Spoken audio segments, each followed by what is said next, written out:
व्यक्ति पैसा कमाने में व्यस्त है। पैसा तो बहुत कमा लेते हैं लेकिन कमा नहीं पाते अपने बच्चों को ही। मतलब ये है कि अपने बच्चों को अच्छे संस्कार नहीं दे पाते और करोड़ों रुपए रहकर भी वो पालक बुढ़ापे में भिखारियों तरह जीने के लिए मजबूर हो जाते हैं। इसलिए ऐसी 7 बातें बताने वाला हूँ जो अपने बच्चों में आज ही डाल दें ताकि आपका फ्यूचर भी सिक्योर हो और आपके बच्चों का भी। क्योंकि पैसे धन दौलत से आप संस्कारों को खरीद नहीं सकते, वो आपके बच्चों में बचपन से ही डालने होंगे। ऐसे 7 बातें मैं आपको बताने वाला हूं जो आपको अपने बच्चों में डालनी है। सबसे पहला जो पॉइंट रहेगा वो पॉइंट है गिविंग। जी हाँ दोस्तों, शेयरिंग। आज हम देखते हैं बच्चों में कि अपनी चीज़ वो किसी से शेयर करने तैयार नहीं होते, किसी को अपनी चीज़ देने तैयार नहीं होते। क्योंकि आज दुनिया में वही व्यक्ति सक्सेसफुल है जो गिविंग जानता है। मैं आपको 2 उदाहरण देता हूँ, एक विजय माल्या और दूसरे रतन टाटा। रतन टाटा जिन्होंने ज़िंदगी भर लोगों को देने में भलाई मानी और एक विजय माल्या जिन्होंने ज़िंदगी भर खुद के लिए कमाया। आज किसके लिए रिस्पेक्ट ज़्यादा है? रतन टाटा के लिए। सुधा मूर्ति, नारायण मूर्ति, 2 और नाम जो लोगों के लिए कुछ करना चाहते हैं। अगर आप अपने बच्चों को एक सक्सेसफुल व्यक्ति के रूप में देखना चाहते हैं या अपने बच्चों को अच्छा जीवन देना चाहते हैं तो उसे गिविंग आज से सिखाइए। हमारे बचपन में हमारे माँ बाप अगर घर पे कोई चीज़ लाते थे, एक चॉकलेट भी हमें मिलती थी, तो पहले कहा जाता था कि अपने चाचा जी से पूछो, अपने दादा से पूछो खा रहे हैं क्या, अपनी बुआ से पूछो, अपने बड़े भाई से पूछो। सबको पता होता था चॉकलेट एक ही है, नहीं मिलने वाली है, लेकिन फिर भी सब ना बोल देते थे और वो बच्चा फिर खुशी खुशी उस चॉकलेट को खाता था। हर चीज़ को शेयरिंग में दी जाती थी क्योंकि बचपन में जब हम घर में होते थे कोई भी चीज़ पप्पा लाते थे तो सब भाई बहन बांट कर खाते थे। लेकिन आज के कल्चर में हम कुछ चीज़ लाते हैं तो 2 भाइयों को अलग अलग प्लेट में देते हैं और कहते हैं अपना अपना ही खाना। ये कल्चर आज के समाज में बहुत तेज़ी से बढ़ रहा है। अब आप खुद सोचिए, जो बच्चे अपनी अपनी प्लेट में अपना खाना खाते हैं तो एक फ्लैट को शेयर कैसे कर सकते हैं, वो एक फ्लैट में कैसे रह सकते हैं, और इसीलिए परिवार टूटते जा रहे हैं। इसलिए अपने बच्चों को गिविंग सिखाइए, शेयरिंग सिखाइए। दूसरा पॉइंट है दोस्तों रीडिंग। आज मोबाइल की स्क्रीन बड़ी होती जा रही है, टीवी की स्क्रीन बड़ी होती जा रही है, लेकिन क्या हम अपने बच्चों को पढ़ना सिखा रहे हैं? क्या हम कोई अच्छी किताब उन्हें दे रहे हैं? जब हम छोटे थे तो चंपक पढ़ा करते थे, चाचा चौधरी की कहानियां पढ़ा करते थे, लेकिन आज के बच्चे चंपक और चाचा चौधरी से दूर हो चुके हैं। आज के बच्चे तो सिर्फ मोबाइल देखते हैं और इसीलिए शायद जो चीज़ें उनमें आना चाहिए वो नहीं आ पा रही है। आज कॉलेजेस की लाइब्रेरी सूनी पड़ी हैं, बच्चे किताबें नहीं पढ़ते हैं, जबकि किताबें पढ़ना ज़िंदगी के लिए बहुत ज़रूरी होता है। और इसके कारण है हम, क्योंकि जब हम खुद ही किताब नहीं पढ़ते तो अपने बच्चों को क्या बोले कि आप किताब पढ़ें। इसलिए दोस्तों, अगर आप भी चाहते हैं अपने बच्चे को सफल देखना तो आज से ही एक अच्छी किताब लाइए, खुद भी पढ़िए और बच्चों के लिए भी किताब लाइए ताकि वो भी पढ़ें। ऐसे बहुत सारे प्रकाशन हैं जो अच्छी अच्छी किताबें छापते हैं बच्चों के लिए, आप उन पर काम करिए। बच्चों को रीडिंग का संस्कार देना बहुत ज़रूरी है। दोस्तों, तीसरा पॉइंट है ऑप्टिमिज्म, आशावाद, पॉजिटिविटी। आज हम देखते हैं कि कोई बच्चा अगर नहीं पढ़ता है तो उसकी माँ उदाहरण देती है, देख अगर तू पढ़ेगा नहीं ना तो रास्ते पे तो झाड़ू लगा रहा है ना वैसा बन जाएगा। ये नेगेटिविटी हम अपने बच्चों को दे रहे हैं। आप उसको ऐसा भी कह सकते हैं कि उस रास्ते पे झाड़ू मारते हुए व्यक्ति को देख, तुझे इसकी मदद करना है, तू अगर अच्छे से पढ़ लेगा तो ऐसे हज़ारों लोगों की मदद कर सकता है, एक अच्छी कंपनी डाल के हज़ारों लोगों को जॉब दे सकता है। लेकिन हम उसको उदाहरण देते हैं, अगर तू पढ़ेगा नहीं तो तेरे पापा समान तुझे भी मजूरी करनी होगी। लेकिन हमें उसे कहना है कि तुझे इन लोगों की ज़िंदगी बदलना है, इसलिए तुझे पढ़ना पड़ेगा।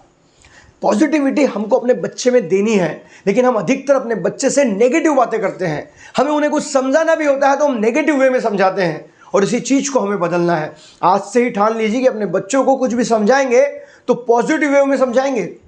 एक छोटी सी कहानी है कि एक व्यक्ति लिखता है कि ये साल मेरा बहुत ख़राब गया क्योंकि इस साल मेरा बहुत बड़ा एक्सीडेंट हुआ जिसमें मेरा पैर चले गया। मेरे पिताजी जो कि बीमार थे वो इस दुनिया को छोड़ के चले गए। ये साल मेरे लिए बहुत ख़राब गया। और वो कागज़ पे उतार के कागज़ वहीं रख देता है। उसकी बीवी आती है और उस कागज़ पे लिखती है कि ये साल मेरे लिए बहुत अच्छा गया, मेरा बहुत बड़ा एक्सीडेंट हुआ जिसमें मेरी जान भी जा सकती थी लेकिन मेरा सिर्फ पैर गया। मेरे पिताजी जो कि बहुत बीमार थे, जीवन उनके लिए ख़राब था, भगवान ने उन्हें ले जा लिया, उन्हें कष्टों से मुक्ति दे दी। दोस्तों, हमारे सोचने का नज़रिया अगर पॉजिटिव है ना तो हम अपनी ज़िंदगी में कुछ भी कर सकते हैं और वही पॉजिटिविटी हमें अपने बच्चों को देनी है। दोस्तों, चौथा पॉइंट है वर्कआउट। आज हमारी ज़िंदगी से वर्कआउट ख़त्म हो रहा है।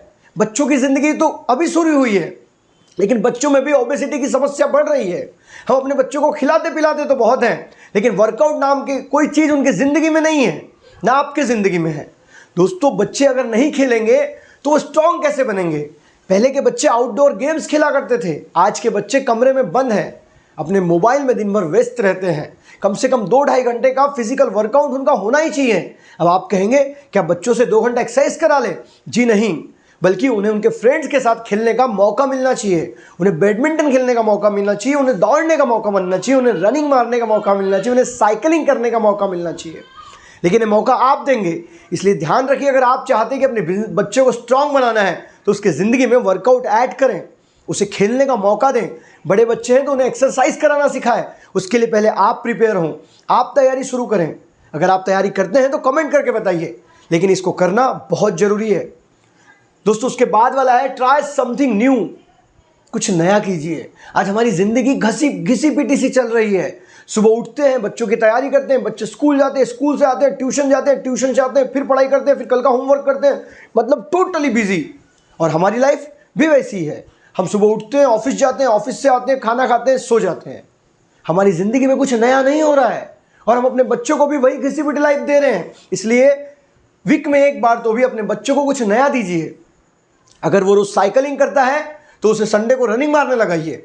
अगर वो डेली रनिंग मारता है तो उससे साइकिलिंग करवाइए, उसे स्विमिंग करने ले जाइए, उसे एक आधे खेत में घुमाने ले जाइए, ताकि वो नई नई चीज़ें करे। जब हम किसी नई चीज़ को करते हैं तो हमारा ब्रेन एक्टिव हो जाते हैं, हमारे न्यूरॉन्स एक्टिव हो जाते हैं। मैं आपसे सवाल करता हूँ, जब आप कोई नई चीज़ करते हैं तो आपको सीखने में मज़ा आता है? जी हाँ, बिल्कुल आता है। वैसे उन बच्चों के साथ है, अगर आप बच्चों को रोज़ एक ही समान चीज़ें देंगे तो वो नहीं पढ़ेंगे।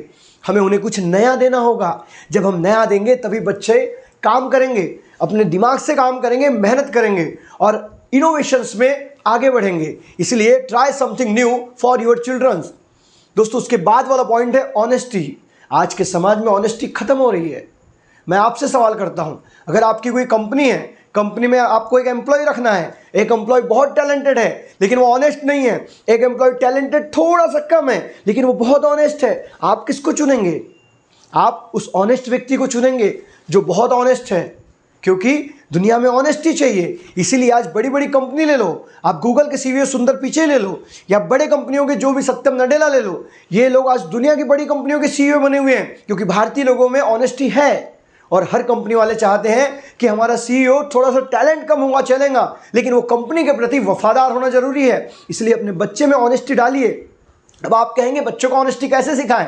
शेयरिंग से सिखाएं। अगर आप बच्चों को चॉकलेट देते हैं और कहते हैं कि ये 2 बच्चों में बांटना है, अब ये देखिए कि वो उस वक्त बराबर दोनों में देता है या खुद ज़्यादा रखता है, उसे कम देता है। ये चीज़ें आप नोटिस कर सकते हैं और नोटिस करके आप अपने बच्चों को सुधार भी सकते हैं, लेकिन जिद करके आप बच्चों को नहीं सुधार सकते। इसलिए आज से ही अगर आप चाहते हैं आपके बच्चे को स्ट्रांग बनाना है, सफल बनाना है और संस्कारी बनाना है, तो आप ये 6 संस्कार, जी हाँ दोस्तों 6, मैंने स्टार्टिंग में 7 कहा था, ये 6 संस्कार आपको बच्चों को देने हैं। अब बात आती है 7वें संस्कार की, जो आपको कमेंट करके बताना है आपके अनुभव से कि आपने अपनी ज़िंदगी में अभी तक क्या अनुभव लिया जो आप अपने बच्चों को दे सकते हैं। अपने बच्चों को किस प्रकार से डेवलप करना चाहते हैं, आप क्या नया ट्राई करते हैं अपने बच्चों पे, ताकि आपके कमेंट के द्वारा किसी और की भी हेल्प हो सके। वीडियो अगर अच्छी लगी तो वीडियो को लाइक करें और चैनल पे अगर नए हैं तो चैनल को सब्सक्राइब करें वीडियो पसंद आने के बाद। मिलेंगे अगले वीडियो में, तब तक के लिए अलविदा। जय हिंद, वंदे मातरम।